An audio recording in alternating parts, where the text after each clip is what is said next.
పాకిస్తాన్లో బలూచ్ వేర్పాటువాదులు సైనికుల కాన్వాయ్పై ఆత్మాహుతి దాడి చేశారు.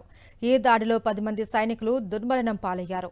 మరో 21 మంది తీవ్రంగా గాయపడ్డారు. అయితే ఈ దాడికి పాల్పడింది తామేనని బలూచ్ లిబరేషన్ ఆర్మీ ప్రకటించుకుంది. అంతేకాదు దాడిలో తాము 90 మంది సైనికులను హతమార్చాము అని వెల్లడించింది. ఇటీవలే పాకిస్తాన్లో రైలును హైజాక్ చేసి వందలాది మందిని బందీలుగా పట్టుకున్న ఘటన ఇప్పుడు ఈ ఘటన జరగడం పాకిస్తాన్లో భద్రతపైన అనుమానాలు రేకెత్తిస్తుంది.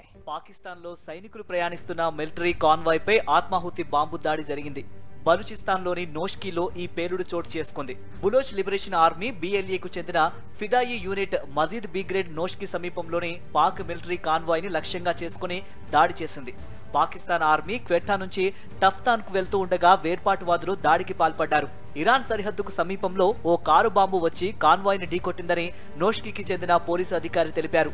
కాన్వాయ్ లో మొత్తం 7 వాహనాలున్నాయి. అయితే పేలుడు కారణంగా ఒక బస్సు పూర్తిగా ధ్వంసమైందని స్థానిక పోలీసులు తెలిపారు. పేలుడు సంభవించిన తర్వాత BLAకు చెందిన ఫతే స్క్వాడ్ వెంటనే మరో బస్సును చుట్టుముట్టింది. దానిలో ఉన్న సైనికులను హతమార్చిందని వేర్పాటువాదులు తెలిపారు.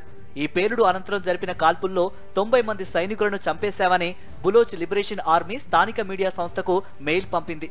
అయితే పాకిస్తాన్ ప్రభుత్వం మాత్రం దాడిలో 7గురు మాత్రమే చనిపోయారని, మరో 35 మంది తీవ్రంగా గాయపడ్డారని తెలిపింది. ఇటీవల పాక్లోని బలూచిస్తాన్లో ప్రయాణికుల రైలును వేర్పాటువాదులు హైజాక్ చేసి 400 మంది ప్రయాణికులను బందీలుగా పట్టుకున్నారు.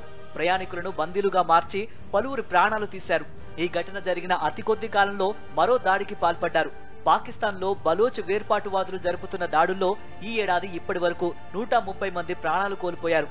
వారిలో పాకిస్తాన్ సైనికులే పెద్ద సంఖ్యలో ఉన్నారని అక్కడి వార్తా సంస్థల కథనం.